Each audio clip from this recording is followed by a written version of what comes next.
할렐루야, 복된 아침입니다. 오늘도 주님의 말씀과 함께 하루를 시작하는 귀한 하루가 되길 소원합니다.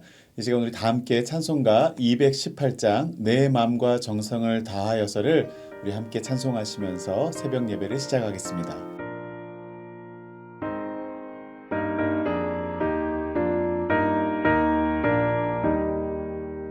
내 맘과 정성을 다하여서 주 너의 하나님을 사랑하라.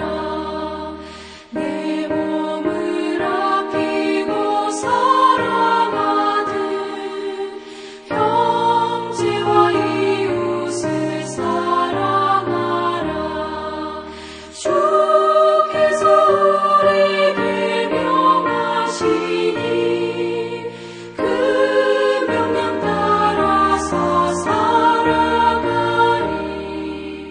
널 미워해 치는 원수라도 언제나 너그럽게 살아가라. 널 핍박하는 자 위에서도 신실한 마음으로 복을 빌라. 주께서 우리에게 명하시니 그 명령 따라서 살아가리.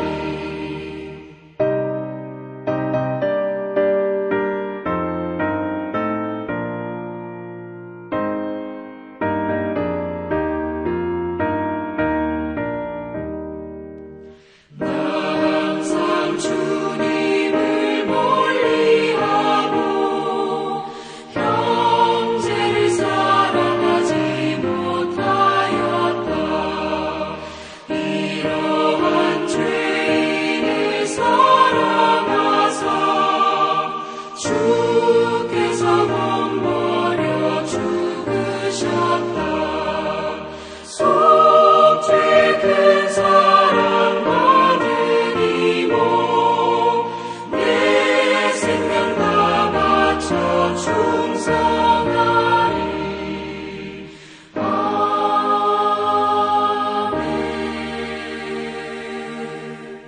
아멘. 아멘. 오늘 우리 함께 기도할 때에 특별히 오늘의 중보기도 제목은 우리가 큐티인을 통해서 온 가족이 구속사적인 관점으로 큐티를 함으로써 날마다 은혜를 받는 가정이 되게 해달라고 우리 큐티 사역을 위해서 또 우리 날마다 말씀을 묵상하는 삶을 위해서 함께 중보하며 기도하겠습니다.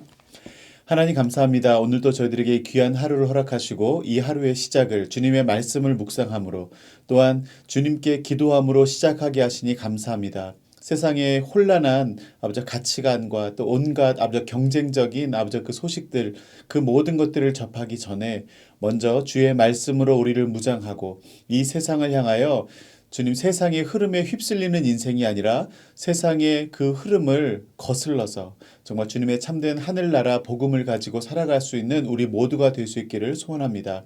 우리 큐티인을 통해서 우리 구속사적인 관점을 가지고 천국 백성의 믿음의 눈을 들어 우리의 삶을 살아갈 수 있는 은혜를 허락하여 주시고 우리 큐티 사역을 통하여서 또 우리 말씀을 묵상하는 큐티 생활을 통하여서 날마다 공급하시는 하나님의 일용할 양식을 경험하는 오늘 하루가 되게 하여 주시옵소서. 감사드리며 예수님 이름으로 기도했습니다.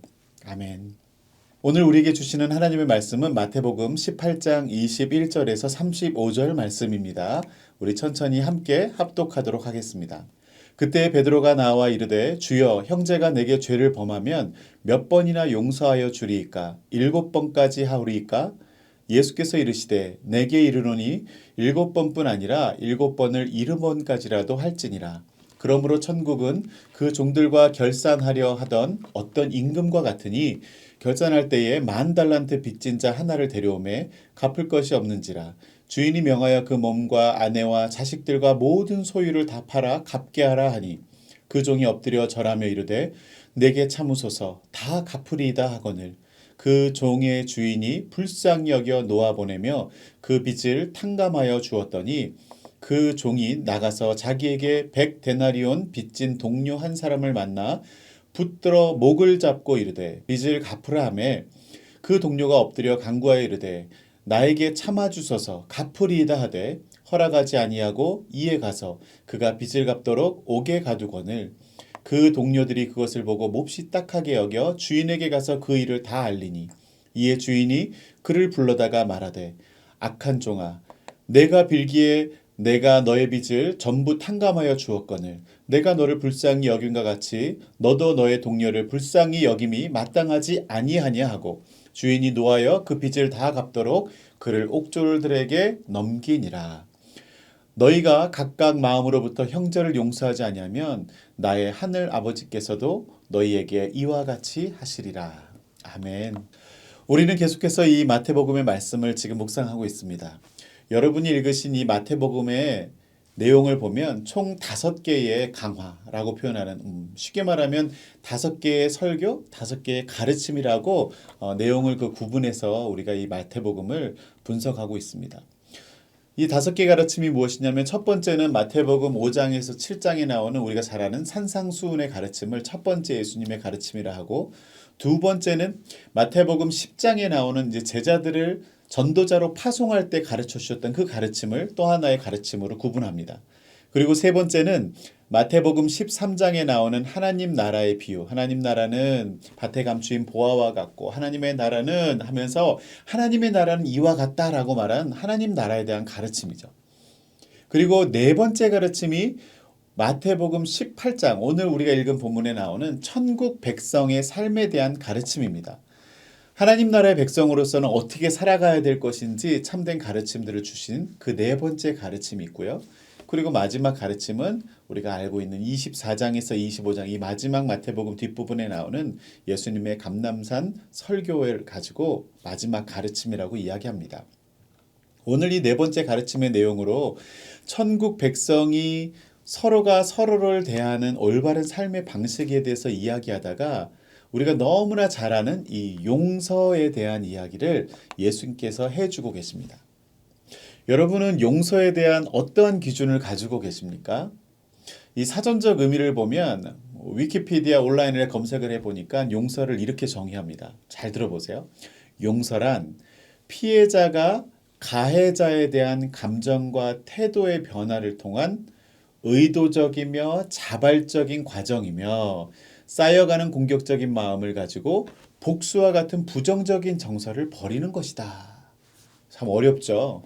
좀 더 이걸 쉽게 말하면 다른 사람이 지은 죄나 잘못에 대해서 꾸짖거나 벌하지 않고 너그럽게 그것을 봐 넘겨준다는 의미라는 것입니다. 우리가 이 사전적 의미를 떠나서 우리는 이제까지 살아오면서 참 크고 작은 아니 수많은 용서를 해왔고 또 용서를 받아오셨을 겁니다. 하지만 이 용서란 할 때마다 정말 쉽지 않음을 우리가 잘 느낍니다. 내가 아닌 누군가를 너그러운 마음으로 이해하고 봐준다는 것은요. 상대방이 변하는 게 아니라 바로 내 생각과 기준을 바꾸는 행위이기 때문에 참 어렵습니다. 그래도 오늘 예수님의 수제자라 불리우는 이 베드로가 천국 백성의 삶의 방식에 대한 가르침을 듣다가 예수님께 용기 내어서 이 용서란 주제로 질문을 던지고 있는 거죠. 오늘 본문 21절에 이렇게 말합니다. 그때 베드로가 나와 이르되 주여 형제가 내게 죄를 범하면 몇 번이나 용서하여 주리이까? 7번까지 하오리이까? 라고 지금 질문을 합니다. 베드로가 이런 질문을 하게 된 배경은 우리가 잘 알 수 없죠. 하지만 제자들이 궁금해하는 것을 대표로 물어본 것인지 아니면 예수님의 가르침을 듣다가 잘난 척하고 싶은 마음에 이렇게 물어본 것인지 알 수는 없지만 오늘 이 베드로의 질문 속에는 나름의 의도가 숨겨져 있는 듯합니다. 당시 유대 랍비들의 가르침에는요. 자신에게 잘못한 일이 있는 자들에 대해서 3번까지는 용서해 주라는 가르침이 있었어요. 그러니 그 랍비들의 가르침을 생각하면서 베드로는 랍비들의 가르침을 의식하면서 3번이 아니라 완전수 한 7번을 용서해 주면 아주 많이 용서해 주는 것이 아닐까라고 하는 마음이 이 질문 속에 들어가 있어 보입니다. 그래서 이 정도를 대답하면 예수님께서도 칭찬해 주실 줄 알았어요. 야, 너는 랍비들이 가르친 3번보다 2배도 더 많은 용서를 해주겠다니 기특하다. 라고 예수님께서 말씀할 줄 알았는데 예수님의 대답은 베드로의 기대와는 전혀 다른 대답이었습니다. 22절 말씀에 뭐라고 말씀하십니까? 예수께서 이르시되 너에게 이르노니 7번뿐 아니라 7번을 70번까지라도 할지니라. 이게 무슨 소리입니까? 7번이 아니라 7번을 70번씩이라면 숫자로 말한다면 77에 49, 490번을 용서하라는 뜻인데 사실상 무제한으로 용서하라는 뜻이에요. 이 세상에 어떤 한 사람에 대해서 490번씩 용서할 수 있는 사람이 어디 있겠어요? 랍비들보다 2배 이상 많이 용서하면 되겠지라고 숫자를 생각하는 이 베드로를 향해서 예수님은 숫자가 아니라 무한하게 용서하라는 이 천국 백성의 전혀 다른 삶의 방식을 오늘 가르쳐 주고 계신 것입니다. 이것은 단순히 숫자의 이야기가 아니라는 것이죠. 용서할 수 없는 자를 용서하라는 것이고 사람으로서는 그렇게 할 수 없는 횟수의 용서를 하라는 거예요. 그러면서 예수님은 제자들에게 10,000달란트를 빚진 자가 탕감받는 그 10,000달란트의 빚을 탕감받는 종에 대한 이야기와 그 임금에 대한 이야기를 간단하게 해주고 계세요. 이 이야기를 간단하게 요약하면 어떤 나라의 임금에게 10,000달란트 빚을 진 종이 있었는데 빚을 갚지 못하다가 당시의 관례대로 이 임금이 종에게 가족들과 너를 다 종으로 팔아넘기고 모든 소유를 다 팔아서 이제 빚을 갚아라 라고 명령합니다. 근데 간곡하게 내가 갚겠습니다라고 간청하는 그 모습을 불쌍히 여겨서 그 10,000달란트의 빚을 그냥 한 번에 탕감해 주었다는 이야기입니다. 그런데 이 10,000달란트의 빚을 한순간에 탕감받은 종이 자신에게 100데나리온 빚진 또 다른 자신의 동료, 그도 종이겠죠. 동료에게 탕감을 해주지도 않고 용서도 하지 않고 어떻게 해요? 결국에는 그를 감옥에 가둔다는 소식을 전해들은 이 왕이 그 악한 종에게 빚 탕감을 취소하고 그 역시도 감옥에 가두었다는 이야기가 오늘 우리가 읽은 본문입니다. 사랑하는 성도 여러분, 오늘 이 본문의 이야기를 우리가 들으면서 이 본문 이야기의 참된 메시지를 잘 깨달으려면 먼저는 이 종이 탕감받은 10,000달란트가 얼마나 큰 돈인지 우리는 알아야 합니다. 10,000달란트가 어느 정도의 돈이냐면요. 이 달란트라는 단위는 우리 헬라어에서 가장 큰 화폐 단위입니다. 이 수천 년 전의 가치를 정확하게 2023년도 현대를 살아가는 우리가 정확하게 환산하는 것은 무리가 있지만 역사적으로 살펴보면 기원전 4세기경에 유대 땅과 이두메 땅 그리고 사마리아 지역 전체에서 거둔 세금의 총액이 600달란트라는 기록이 있습니다. 그러니 1만 달란트라는 돈은 사실 어마어마한 지역의 백성들에게 거둔 모든 세금보다도 훨씬 많은 엄청난 규모의 가치의 자산이라는 것입니다. 그러니까 거의 한 도시국가의 자산 수준을 지금 빚을 졌다는 거예요. 아니 이런 빚을 져놓고도 이 종들과 가족들을 팔아넘긴들 이 빚을 탕감할 수 있겠어요? 사실은 이 빚은 갚을 수 없는 빚이라는 것입니다. 그런데 갚겠다라고 말하는 그 의도는 뭐며 도대체 이 종은 무슨 일을 하는 종이었길래 임금에게 이런 어마어마한 빚을 질 수 있었을까요? 그냥 뭐 하루치 몇 달치 품삯을 빚진 그런 문제가 아니라 한 국가를 좌지우지할 만큼의 어마어마한 돈을 빚을 졌다라는 비유가 지금 우리에게 던지는 메시지가 무엇인지를 분명히 알아야죠. 오늘날로 보면 그냥 단순한 종이 아니라 한 국가의 뭐 대기업 CEO쯤 될 것 같아요. 단순한 빚 탕감의 이야기가 아니라는 것입니다. 이 정도의 빚은 10,000달란트의 빚은 우리가 지고 싶다고 질 수 있는 빚도 아니고요. 내가 가지고 싶다고 가질 수 있는 그런 것도 아니에요. 엄청난 가치의 일. 우리가 상상할 수도 없는 엄청난 가치의 은혜가 주어진 사건임을 깨닫기 위해 이 왕과 10,000달란트 빚진 종의 이야기가 나오고 있는 것이죠. 우리가 두 번째로 묵상해 볼 것은 이런 빚을 진 종이 탕감해 줄 수 없었던 100데나리온에 대해서도 알아야 됩니다. 100데나리온은 얼마나 되는 돈일까요?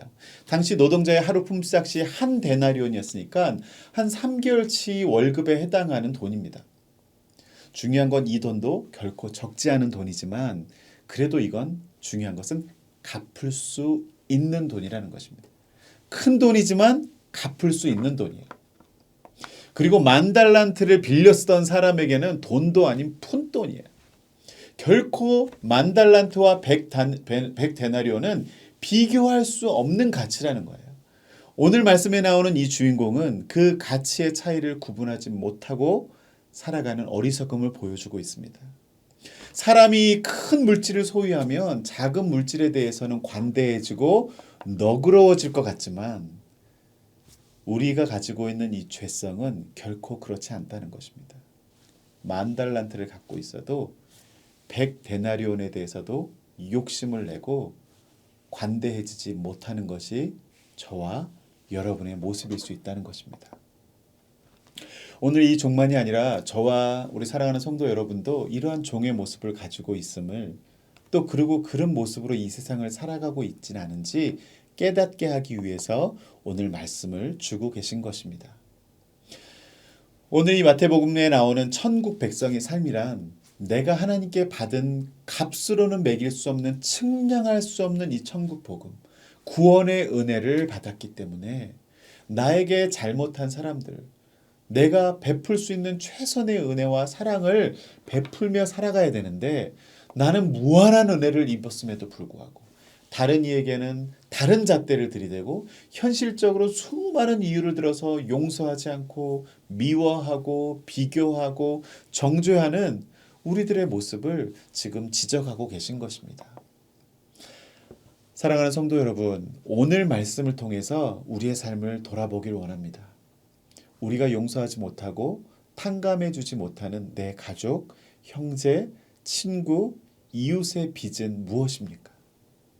참 그 용서라는 것이 쉽지 않아서 그 사람의 성격을 내가 끝내는 품지 못하겠고 다른 건 몰라도 그 사람의 이러이러한 행동은 내가 정말 싫어하기 때문에 용서가 안 되고 용서를 구했지만 진정성이 없는 것 같아서 내가 받아들이지 못하겠고 여러 번 용서를 내가 해줬는데도 같은 일을 계속 반복하기 때문에 더 이상 용서할 수 없는 그런 사람, 그런 일은 무엇입니까?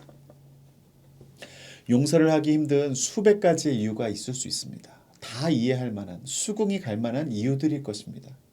그러나 100데나리온이라는 돈은 3개월치 월급이라면 결코 작은 돈이 아니고 사소한 빚이 아니에요. 그러니 여러분들이 용서하지 못하는 그 일들도 100데나리온처럼 아마 적지 않은 일일 것이고 큰 일들일 것입니다.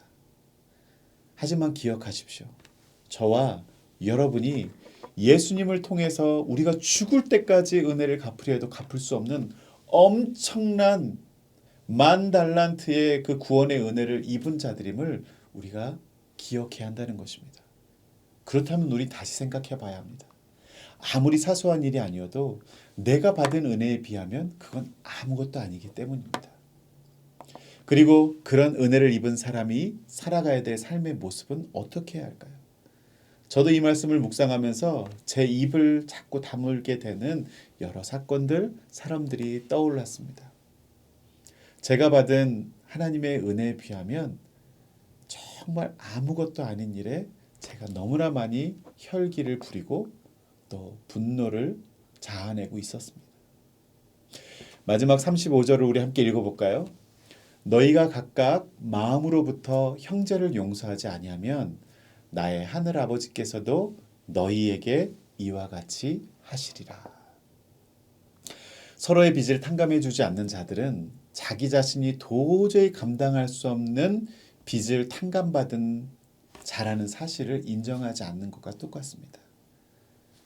여러분이 어마어마한 빚을 탕감받은 어마어마한 은혜를 입은 자라는 것을 인정한다면 적지 않은 일이겠지만 100데나리온의 일줌은 하나님이 바라시는 대로 용서하고 탕감할 수 있어야 우리가 받은 은혜를 인정하는 자라는 겁니다.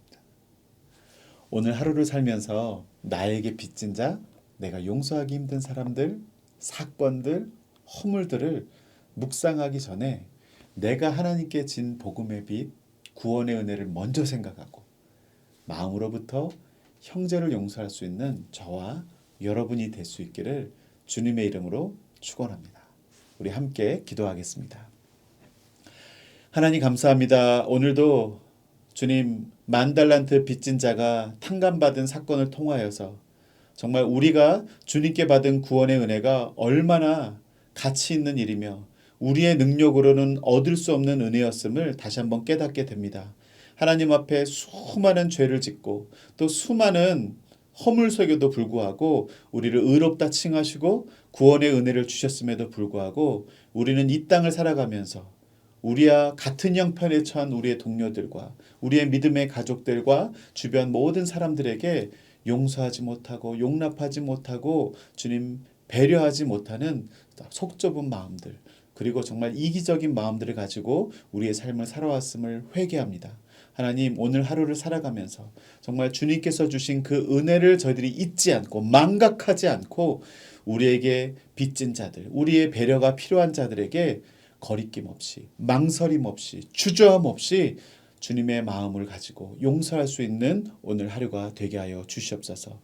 오늘도 주님과 동행하기에 주님의 은혜를 잊지 않고 주님의 은혜를 축복의 통로로 흘려보낼 수 있는 우리 모두가 되게 하여 주시옵소서. 감사하며 예수님 이름으로 기도했습니다. 아멘. 오늘 하루도 승리하시고 또 주님과 함께 동행하는 하루 되시기를 바랍니다. 이제 각자의 기도 제목을 가지고 하나님 앞에 나아가도록 하겠습니다.